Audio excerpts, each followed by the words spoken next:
Assalamualaikum warahmatullahi wabarakatuh. Senang sekali kembali saya Iwan Bahari menjumpai pemirsa Porpas TV Forum Komunikasi Wartawan Sumedang.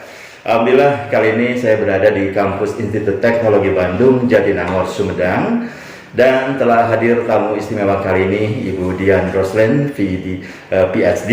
Beliau adalah Subdirektorat Akademi Kemahasiswaan dan Humas ITB Jatinangor. Kita sapa beliau. Assalamualaikum Bu Dian. Waalaikumsalam. Apa kabar? Sehat selalu ya Bu? Alhamdulillah Pak, Jatinangor segar ya Pak. Segar ya Pak. Tadi Iwan coba jalan-jalan di sini Bu, lumayan tiap hari berolahraga Bu kalau betul, betul Pak. Baik Bu Dian, kita mulai obrolan santai kali ini. Kita akan review sebentar. Sebetulnya sejak kapan nih kampus ITB Jatinangor ini hadir di Jatinangor ya Bu? Ya, oke ya. Jadi kampus ITB Jatinangor ini dulunya adalah Universitas Winaya Mukti Unpad gitu ya. Jadi sejak tahun 2010 pengelolaan itu diberikan kepada ITB oleh Provinsi Jawa Barat gitu. Tapi sejak 2016 seluruh pengelolaan full tanah bangunan itu semua dikelola oleh ITB. Jadi secara resminya sih 2016 ini. 2016 sudah resmi menjadi hak milik ITB ya, sendiri. Meskipun kalau angkatan pertama itu 2011 sudah jalan gitu Pak. Iya.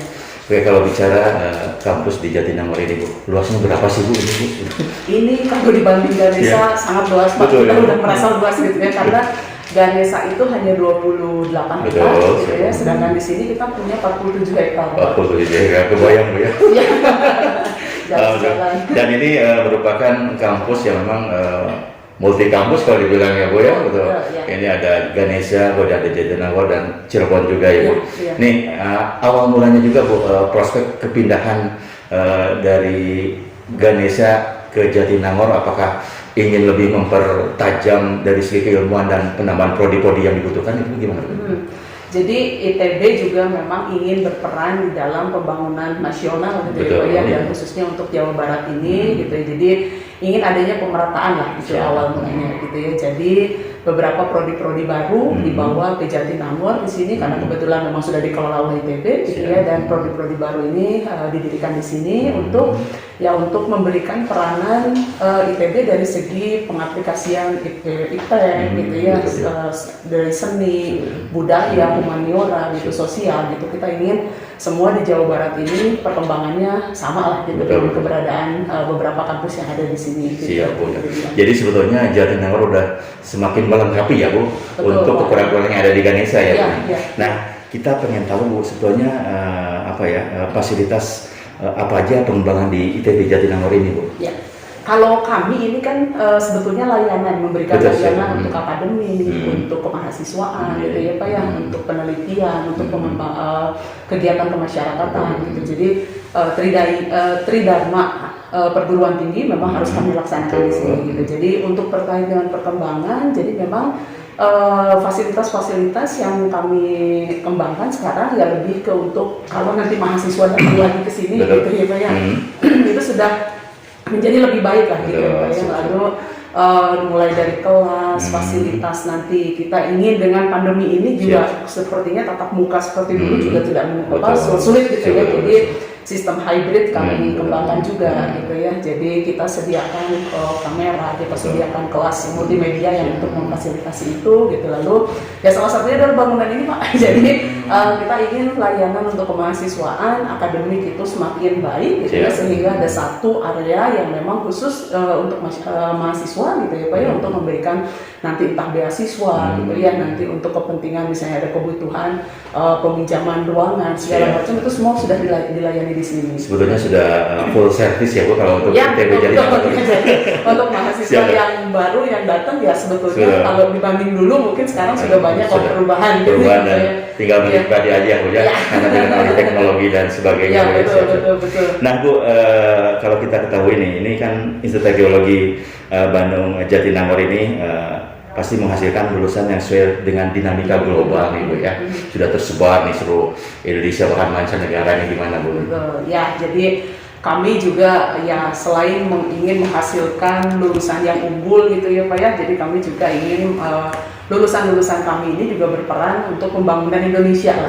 Jadi memang program studi yang kami ciptakan di sini gitu ya, kami bangun di sini, memang itu adalah kebutuhan masyarakat gitu secara umum seperti apa gitu. Jadi ITB sendiri untuk di Jatinangor memang ingin untuk ketahanan pangan gitu ya Pak ya, untuk lingkungan hidup gitu ya, lalu pengelolaan sumber daya alam, ini memang 3 titik fokus yang ada di Jatinangor. Oke, menilik dari banyak sekali prodi-prodi nih Bu, fakultas apa aja sih Bu sekarang nih di ITB Jatinangor itu adanya Bu? Apa aja? Jadi kalau di Jatinangor sekarang ada 7 fakultas yang sudah jalan Pak, gitu ya. Ada Sekolah Ilmu dan Teknologi Hayati, ada Sipil dan Lingkungan, TSL gitu ya Pak ya. Lalu ada Sekolah Bisnis Manajemen, SBM gitu ya. Ada juga Fakultas Ilmu dan Teknologi Kebumian gitu ya, ITB gitu ya. Lalu ada juga STAY dari Elektro dan Informatika juga jalan di sini gitu. Dan juga beberapa prodi yang di Cirebon, karena Cirebon masih di sini. Jadi sebetulnya kalau di Jatinangor sendiri 7 fakultas sudah jalan di sini gitu ya, dan 5 fakultas dari Cirebon ada juga jalan di Jatinangor. Jadi belum hijrah ke Cirebon ya Bu? Belum ya, sementara kalau bangunan sudah ada sebenarnya Bu ya? Sudah ada ya, sudah, cuma belum pindah aja.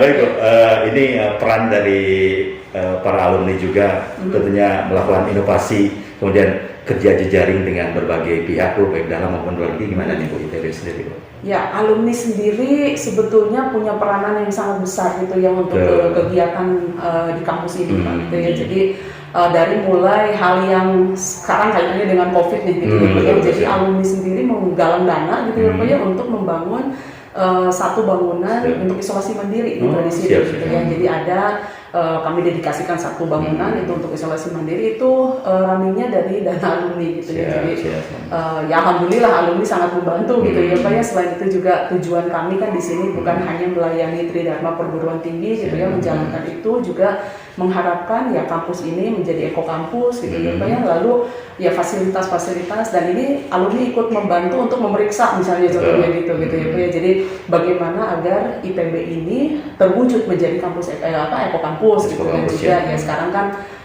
sedang ini ya Sustainable Development Goals gitu ya Pak ya. Untuk mencapai itu Jatinangor ini potensinya kan besar gitu ya, dan hutan masih banyak gitu ya. Lalu di sini kita juga membangun fasilitas-fasilitas yang memang lebih ke arah ramah lingkungan gitu Pak. Jadi kayak pengelolaan limbah B3-nya gitu ya Pak ya, pengelolaan sampahnya juga sudah kami buat insenerator sendiri sudah ada gitu ya. Lalu pengolahan air gitu ya Pak, dan termasuk situ 1 dan 2 yang kita punya Pak. Saya lihat tadi masuk ke sini Bu, ada situ Bu kecil. Nah, itu pemberdayaan buat apa Bu? Sebetulnya dibuat ITB sendiri, apakah nanti sebagai resapan air, dan sekarang kemarin mungkin bisa menikmatin lingkungan sekitar Jatinangor, itu pembicaraan itu apa Bu? Ya, salah satunya itu ya Pak, meskipun untuk pendidikan juga sering dipakai Pak, jadi untuk ambil sampel air gitu ya, untuk praktikum itu tuh dilakukan gitu. Selain memang memiliki fungsi, salah satunya ketika banjir kemarin yang ramai ya Pak ya, tahun ini yang banjir besar, karena ITB punya situ, alhamdulillah kita selamat Pak, karena semua mengalir ke sana gitu.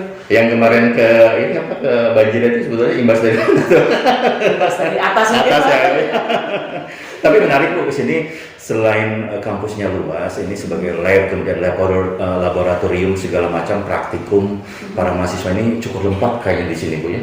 Iya. Lengkap sekali ya untuk mereka untuk berinovasi, kreasi dan segala macam.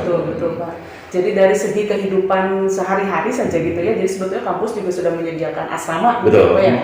Dari mulai asrama, kantin sudah ada gitu ya, fasilitas perpustakaan kami juga punya gitu ya. Lalu untuk mahasiswa selain student center ini kita punya co-working space sekarang gitu. Jadi mahasiswa bisa lebih fokus daripada misalnya di asrama terus gitu ya, jadi bisa bekerja di satu ruangan yang memang untuk belajar gitu ya, dikondisikan gitu. Jadi selain itu juga laboratorium tentu saja gitu ya, dan untuk kebugaran juga kami sekarang sedang membangun ini lapangan bola Pak, lapangan bola, lapangan atletik gitu ya Pak ya, dan juga GSD kita sudah punya untuk olahraga indoor, kita sudah di sana. Jadi berarti fasilitas sudah semakin lengkap aja Pak. Ditambah juga nanti alumni juga katanya akan running terkait dengan bike share, jadi agar mengurangi penggunaan sepeda motor gitu ya. Jadi nanti diharapkan ada sepeda yang bisa jalan di sini gitu ya. Atau nggak sebaiknya jalan kaki aja Bu? Nah, jalan kaki disarankan. Baik, Bu Dian, ini kembali karena kemarin PNB masih dalam suasana pandemi ya Bu ya. Untuk penerimaan tahun ini berapa banyak Bu di kampus ITB Jatinangor ini, mahasiswa baru? Yang mahasiswa Jatinangor ini sekitar 800-an Pak, untuk yang di Jatinangor sendiri ya, tapi dengan Cirebon segala macam itu kemarin kami jumlahkan tuh 900 sekian lah gitu ya. Banyak yang sekarang memang ya minatnya juga semakin banyak. Betul, gitu ya untuk kalau dulu kan image tetap Ganesha ya Bu ya, dengan Kebanggaan. Sekarang dengan adanya Jatinangor dan Cirebon kan mereka bisa berapresiasi tidak ke sana aja, terpusat di sana ya, ya. Pak. Ya, ditambah ya di sini kan prodi-prodi baru ya, jadi memang sesuatu hal yang baru yang tidak ada di Ganesha gitu. Memang.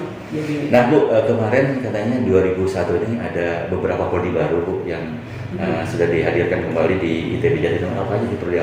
Yang pindah ya Pak ya, betul. Yang pindah itu S2 ada teknik air tanah, semua itu dari prodinya pindah ke sini gitu ya. Nanti kalau yang banyak yang baru itu Cirebon ya Pak ya, kaitannya. Jadi kalau dulu kan hanya Kria dari SRB gitu, sekarang sudah mulai geofisika, oceanografi sudah ada gitu ya. Dan di sini untuk kelas tambahan dari Ganesha ada 3 kelas yang akan jalan tahun ini gitu ya, dari Fakultas Elektro dan Informatika.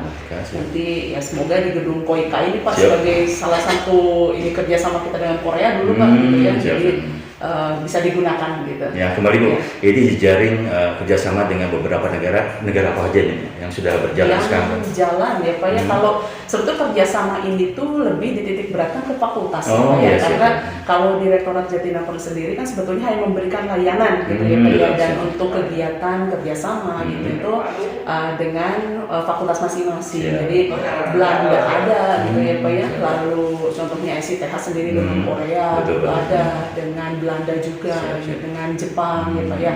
Dan kalau yang buktinya fisik ada sih sekarang ya kita dengan Korea ini dengan kebentuk kebangunan Koika ini. Oke, Bu Dian, pandemi sudah hampir 1,5 tahun nih Bu ya. Iya. Mungkin apa yang dilakukan Institut Teknologi Bandung Jatinangor ini dalam menghadapi pandemi ini, apakah sudah melakukan vaksin atau apa kegiatan-kegiatan apa yang sudah dilakukan selama ini Pak? Ya. Pandemi nggak terasa ya Pak ya, tiba-tiba pada 1,5 tahun aja. 2 tahun ya Bu Dian, bentar lagi ada. Jadi yang jelas ya kita nggak diem ya Pak ya, kita juga ingin meskipun dalam suasana pandemi ini kita tetap berkarya gitu ya Pak ya. Jadi dari segi pendidikan, penelitian, pengabdian masyarakat tetap harus jalan gitu ya. Jadi dengan pandemi ini yang jelas kaitannya dengan vaksin, kami untuk para staf Sivitas Akademika sudah semuanya divaksin gitu ya, dan juga mahasiswa juga ini sedang diusahakan gitu ya Pak ya, dari berbagai sumber, dan mahasiswa juga kebetulan kan memang di rumahnya masing-masing juga sudah divaksin gitu. Tapi untuk yang tidak bisa, kami ITB juga bantu gitu ya Pak ya, mencarikan gitu ya untuk vaksin di mana saja gitu. Lalu untuk kegiatan pendidikan sendiri, kami sudah memulai kuliah hybrid namanya gitu ya. Sekarang sebagian lagi tren ya Bu ya? Hybrid. Mahasiswa sebagian di kelas, sebagian di rumah gitu ya. Meskipun sekarang masih sudah percobaan sih sudah gitu ya, jalan prokesnya seperti apa gitu ya, settingan kelas seperti apa gitu ya. Sudah alhamdulillah sih tahun ini sebelum kasus naik ini pas sebetulnya aktivitasnya sudah jalan, sudah running semua ya Bu ya? Sudah jalan. Jadi di beberapa percontohan itu dia kelas hybrid, penelitian juga sudah mulai jalan gitu ya. Dan juga pengabdian masyarakat, kalau untuk bukti kerjasama kita dengan pemerintah daerah gitu ya, dengan Balai Latihan Kerja Kabupaten Sumedang gitu, kita juga sudah punya satu kegiatan tahun lalu yang kita dilaksanakan di Desa Sindulan. Ini ya, itu untuk pemanfaatan sumber daya pertanian lah gitu ya Pak. Dan itu 1 tahun kemarin berjalan, dan untuk tahun ini seharusnya ya Juli kemarin sih harusnya jalan, tapi kasus seperti ini gitu ya. Dan dengan Pemkab Sumedang juga di ITB sendiri untuk penelitian, Pemmas itu kalau dikumpulkan itu lebih dari 40 kegiatan ada di Sumedang. Semua. Jadi perhatian Pemkab Sumedang juga ada di sini Bu ya. Betul. Selain Provinsi Jawa Barat juga Bu. Iya. Oke Bu Dian, ini obrolan menarik sekali. Nah mungkin Bu Dian ada yang sampaikan untuk calon mahasiswa baru nih yang sudah kangen ya sebetulnya, walaupun tadi hybrid akan dilakukan, pasti tetap yang namanya ke kampus tuh pengen ya Bu, pengen ada riak-riak yang kembali di Jatinangor dengan keramaian. Silakan kemudian ada yang mau sampaikan nih untuk para mahasiswa baru nih yang akan hadir di ITB Jatinangor ini, makasih. Oke, ya Pak. Jadi kami sendiri ya sekarang sedang berbenah gitu ya agar mahasiswa ini nanti datang ke kampus ini dengan suasana yang sudah baik gitu ya Pak ya gitu ya. Ya kami ucapkan selamat datang untuk mahasiswa yang baru gitu ya 2021 ya, semoga kasus COVID ini semakin menurun, kita semua sudah bisa memulai lagi aktivitas di sini gitu ya. Jadi ya kami harapkan gitu ya, karena dengan kami dalam melaksanakan multi kampus ini ya salah satunya adalah asas kemerataan gitu ya Pak ya. Jadi kami juga tidak ingin bahwa mahasiswa dari kampus Jatinangor ini merasa di nomor 2 kan dibanding dengan Ganesha. Gitu. Jadi kami juga akan melayani mahasiswa Sivitas Akademika di sini dengan baik sama dengan di Ganesha gitu, sehingga ya kemerataan, sinergi dan segala macam bisa tercapai gitu ya Pak ya, antara multi kampus ini gitu. Jadi jangan khawatir untuk kuliah di sini gitu ya, karena kuliah di sini juga sama menyenangkannya dengan di Ganesha gitu ya, kegiatan kemahasiswaan, kegiatan penelitian semua bisa dijalankan juga di sini. Dan lebih lengkap dan hampir ya. Dan lebih bagus Pak. Lebih bagus gitu ya. Udara masih segar ya. Betul. Ada beberapa lab itu sudah standarnya udah Ya, internasional bisa digunakan untuk mahasiswa. Kita bilang TPB untuk tingkat 1 ya. Tingkat 1 situ ya. Persiapan bersama. Oke. Jadi jangan khawatir buat para mahasiswa baru, kangenlah di Jatinangor Pak ya. Terima kasih ya Bu Dian. Mudah-mudahan sukses selalu dan sehat selalu, dan tentunya kita mendapat ilmu yang bermanfaat. Mudah-mudahan buat penonton Porpas TV, Forum Komunikasi Wartawan Sumedang ini, obrolan kita bersama Ibu Dian mudah-mudahan banyak sekali faedahnya. Demikian pemirsa Porpas, obrolan menarik dengan Ibu Dian Rosten, Kepala Sub Direktorat Akademi Kemahasiswaan dan Humas ITB Jatinangor Sumedang. Mudah-mudahan kita bisa ketemu kembali. Sekaligus kru yang bertugas ada Iwan Bahari, Anggi Putra, kemudian Devi Supriyadi dan Toha undur diri. Terima kasih. Assalamualaikum warahmatullahi wabarakatuh. Waalaikumsalam warahmatullahi wabarakatuh.